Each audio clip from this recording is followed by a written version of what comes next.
இப்போ மக்கள் தொகை அடிப்படையில நாடாளுமன்ற தொகுதி மறுவரையறை அப்படிங்கிறது தமிழக உரிமையை பாதிக்கக்கூடிய விஷயம் அப்படின்னு முதலமைச்சர் சொல்லியிருக்காரு.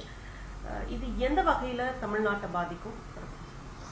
அதாவது தொகுதி மறுவரையறை வந்து டீலிமிட்டேஷன் ஆக்ட் கீழே செய்யக்கூடியது. அதே நேரத்தில் அரசியலமைப்பு சட்டத்தில் இன்னைக்கு இருக்கிற பிரிவுகளின்படி ஆர்டிகிள் 82 படி 2026 தொகுதி மறுவரையை செய்யணும். இது அவங்க செஞ்சாகணும். அது இம்மினண்டா நடக்கக்கூடிய ஒரு விஷயமா பார்க்கணும். தொகுதி மறுவரையறை செய்யும் போது மக்கள் தொகை அடிப்படையில் அவர்கள் தொகுதிகளை பிரிக்கணும் அப்படிங்கிறது அவங்களுக்கு இருக்கிற மேண்டேட். ஒன்றிய அரசு 1970களிலிருந்து மக்கள் தொகையை கட்டுப்படுத்த வேண்டும் என்பதற்காக பிறப்பு விகிதத்தை குறைக்கணும், குடும்ப கட்டுப்பாடு இருக்கணும், அது இந்தியாவுடைய ஒட்டுமொத்த வளர்ச்சிக்கு நல்லது அப்படின்னு சொன்னதுனால, அதை வலியுறுத்தியதுனாலையும், அது எல்லா மாநிலங்களும் சிறப்பாக செஞ்சிடணும் அப்படின்னு வலியுறுத்தியதுனாலையும் தமிழ்நாடு சில மாநிலங்களை வந்து ரொம்ப கடுமையாக அதை செஞ்சாங்க. ஆனால் தமிழ்நாடு கல்வி அறிவியல் மூலமாக மக்களை எஜுகேட் பண்ணி மக்கள் தொகையை கட்டுக்குள்ள கொண்டு வந்தாங்க. இந்த எஃப்டிஆர்னு சொல்றாங்களே, ஃபெர்டிலிட்டி ரேட், அது வந்து தமிழ்நாட்டில் இப்போதுக்கு 1.8% இருக்கு. ஆனால் மற்ற மாநிலங்களில் யூபியிலலாம் 2.2, 2.3 வரைக்கும் கூட இருக்கு. இதனால என்ன ஆகுது அப்படின்னா, உத்தரப்பிரதேசம், பீகார், ராஜஸ்தான், மகாராஷ்டிரா ஆகிய இடங்களில் அதிகமான தொகுதிகளும், தென் மாநிலங்களில் குறிப்பாக தமிழகமும் கேரளமும் இந்த மக்கள் தொகையை கட்டுப்படுத்தியின் விளைவாக அவர்களுக்கு ஏற்கனவே இருக்கக்கூடிய தொகுதிகள் குறையும் கூடிய நிலைமை இருக்கு. இதை 2 விதமா பண்ணலாம். ஒன்று, 534 தொகுதிகள் இப்ப இருக்கக்கூடிய தொகுதிகள் கான்ஸ்டன்ட், அதை நாங்கள் மாற்ற மாட்டோம், ஆனால் டிஸ்ட்ரிபியூட் பண்ணுவோம் அப்படின்னு ஒரு மெத்தடாலஜி எடுத்துக்கிட்டாங்கன்னு வச்சுக்கோங்க. தமிழ்நாட்டுக்கு 8 தொகுதிகள் குறையும்.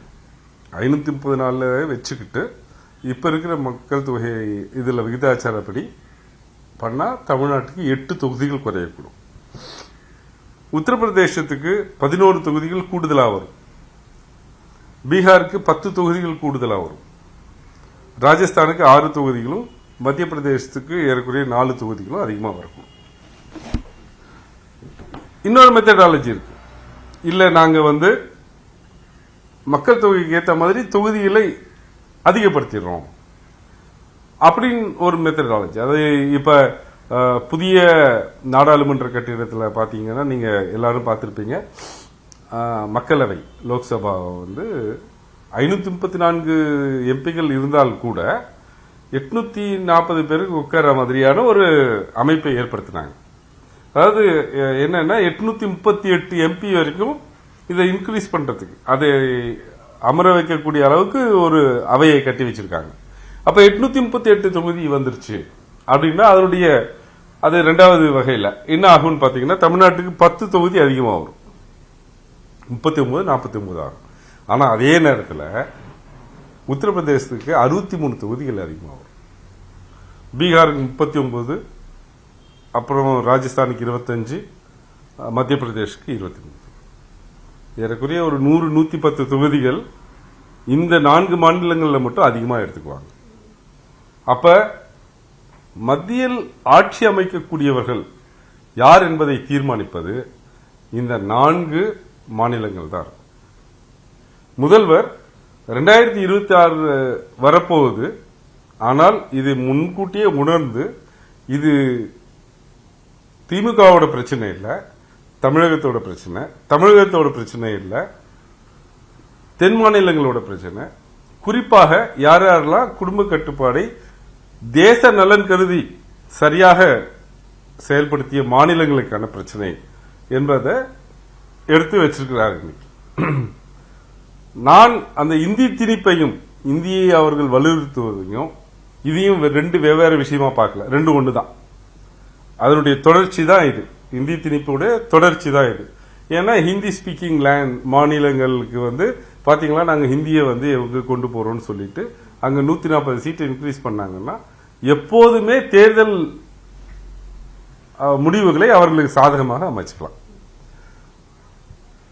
இந்திய அரசியல்ல இந்த வார்த்தையை ரொம்ப பயன்படுத்துறது இல்லை, அதாவது இந்திய தேர்தல் வழக்குகள்ல.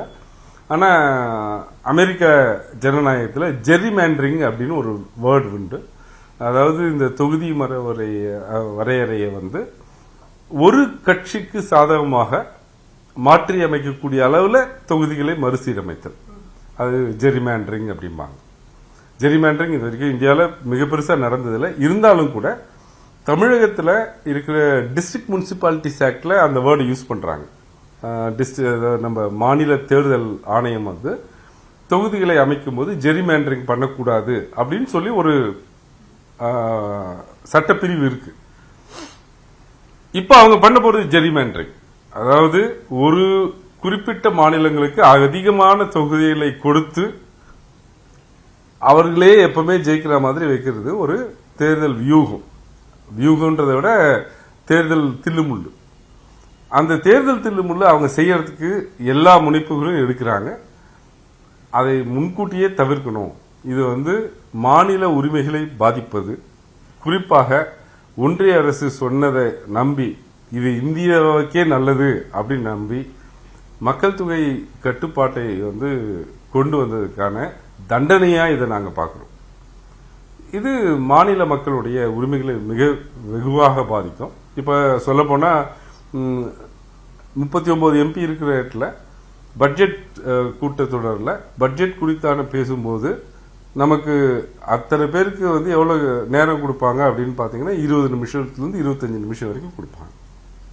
25 நிமிஷத்துல தமிழகத்துக்கான எல்லா பிரச்சனையும் எப்படி எடுத்து சொல்றது, வெவ்வேறு மாவட்டங்களுக்கான உரிமைகளை எப்படி எடுத்து பேசுறது அப்படிங்கறதே பெரிய கேள்வியா இருக்கு. இந்த 39 எம்பி 31 எம்பி ஆக்கிட்டாங்கன்னா நாம எடுத்து சொல்றோம், அதை கேட்கிறாங்க கேட்கலன்றது ரெண்டாவது விஷயம். எடுத்து சொல்வதற்கே நேரம் குறைக்கப்பட்டால் அப்ப மக்களுக்கு என்ன பதில் சொல்றது? மக்கள் வந்து எதை நம்பி வந்து எல்லாருக்கும் ஓட்டு போடுவாங்க? மக்களுக்கான எதிர்பார்ப்பு, நான் என்னுடைய மக்கள் பிரதிநிதியாக இவரை தேர்ந்தெடுத்து அனுப்புறேன், அவர் அங்க போய் பேசணும்ன்றப்ப பேசுவதற்கான நேரமே இல்லைன்னா எப்படி பேச முடியும்? நாடாளுமன்றத்துக்கு எதுக்கு பிரதிநிதிகள் அனுப்புறோம்? அவங்களுடைய பிரச்சனைகளை எடுத்து கூறி அதை வலியுறுத்தி பேசி அதன் மூலமாக நன்மைகளை வந்து மாநிலத்துக்கு கொண்டு வரணும். பேசுவதற்கான அங்கீகாரமே கொடுக்கக்கூடிய அளவுக்கு மாநிலங்கள் மக்களவை உறுப்பினர்களோட எண்ணிக்கையை குறைச்சிட்டாங்கன்னா அது நிச்சயமா மாநிலங்களுடைய உரிமையை பாதிக்கும். எனவேதான் இதை மாண்புமிகு முதல்வர் அவர்கள் எதிர்க்கிறாங்க. அது வந்து ஒரு பிரிவினருடைய அல்லது ஒரு கட்சியினுடைய பிரச்சனை அல்ல, தமிழக மக்களுடைய பிரச்சனை. எல்லாரும் ஒன்னா சேரணும்னு கேட்கிறாங்க. அதுதான் அனைத்து கட்சி கூட்டம் அறிவிச்சிருக்காரு. இப்ப இந்த கூட்டத்துக்கு அப்புறம் இப்போ நம்ம முதலமைச்சர் தரப்புல எதிர்ப்பு தெரிவித்து இதை எப்படி தொடர்ந்து ப்ரொசீட் பண்ண போறாங்க? இதுக்கு என்ன மாதிரியான வாய்ப்புகள், இதுக்கு எதிராக குரல் கொடுத்து? இது ஜனநாயக நாடு. முதல்ல டிஸ்கஷன், அதன் மூலமாக தான் பிரச்சனைகளுக்கு தீர்வு கொண்டு வர வேண்டும். டிஸ்கஷன்னா எல்லாரையும் இன்க்ளூசிவ் டிஸ்கஷன், எல்லாரையும் ஒன்னா சேர்த்து பேசணும். எதிர்கட்சிகள் பின்னாடி முதல்வர் அவர்கள் முடிவெடுப்பாங்க, எல்லா மாநிலங்களுக்கும் பேசலாம். அதன் மூலமாக கொண்டு வந்து இது எப்படி இந்திய ஜனநாயகத்துக்கே ஆபத்து அப்படிங்கறத எடுத்து சொல்லி அதை தான் முதல்வர் முன்னெடுக்கிறாங்க. ஒருவேளை இந்த டிஸ்கஷன்லயே டயலாக்லயே எல்லாம் சமரசமான ஒரு முடிவு வந்ததுன்னா மகிழ்ச்சி. அப்படி இல்லாட்டி அடுத்த போராட்டங்கள், அடுத்த வழிமுறைகளை முதல்வரும் கட்சி தலைமையும் தான் தீர்மானிப்பாங்க.